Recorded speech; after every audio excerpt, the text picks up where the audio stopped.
బాగానే కుదుతావు నిజముగా వస్తుందండి. ఏం చేసేది నా కొడుక్కి? ఏం చేయాలండి?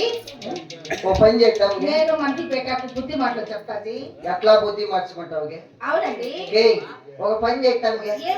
ఎక్కడైనా పిల్లలు చూసి పెళ్లి చేసేస్తే అదేలా చిన్నవాడికి పెళ్లి చేసిన సంసారం ఎలా చేస్తాడండి? పెళ్లి కావాలంటే చేస్తాంలేక, సంసారం కావాలంటే పక్కింటోళ్ళ ఎదిరింటోళ్ళ ఎవరో చూసుకుంటారు. మనకు బాధ్యత ఉంది కదా. అంటే వాళ్ళ సంసారం వేరే వాళ్ళు చూసుకుంటారట. ఆయన మనకు బాధ్యత ఉంది కదా. అవునండి.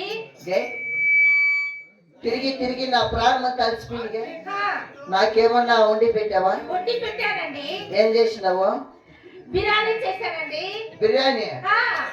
దాంట్లోకి ఏం పిసికినావా? పచ్చిమిరకాయలు కొద్ది పిసికానండి. బాగుంటుంది. ఎవరే పచ్చిమిరపకాయలు కొద్దిరే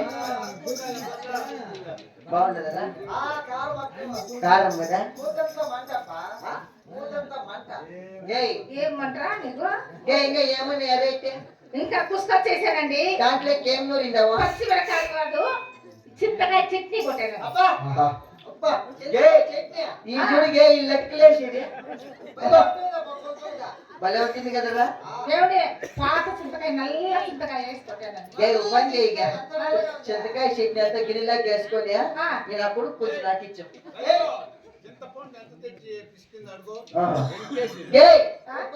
చింతకాయ చట్నీ అంతగా ఎప్పటికి నాకు ఇచ్చి మొప్పులో నాకు ఇచ్చి శీలానికి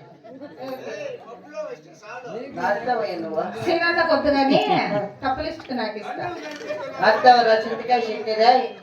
చింతకాయ చట్నీ నడతావా?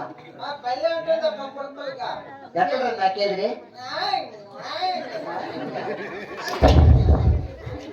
వాడు మామూలుగా నాకి వాడికి అలవాటు అంటే చింతకాయ చట్నీ. ఏమండి ఇంకా మిగిలితే ఇంకా మిగిలిన తర్వాత ఎవరికి నాకు ఇచ్చాలండి? మిగిలితే ఆ కేశవన్న కొంచెం నాకు ఇచ్చావా? ఇంకా భాస్కర్ వాళ్ళ ముందు నాకు ఇచ్చి. అవునా? ఇంకా మిగిలింది అనుకో నేనే నాకు పుట్టగా. అవునండి. తెచ్చింది నువ్వు, ఎరగల్లి తెచ్చింది నువ్వు, అవునా? ఉప్పు తెచ్చింది నువ్వు, పచ్చిమిరకాయ తెచ్చింది నువ్వు. తేలు పెట్టాలండి.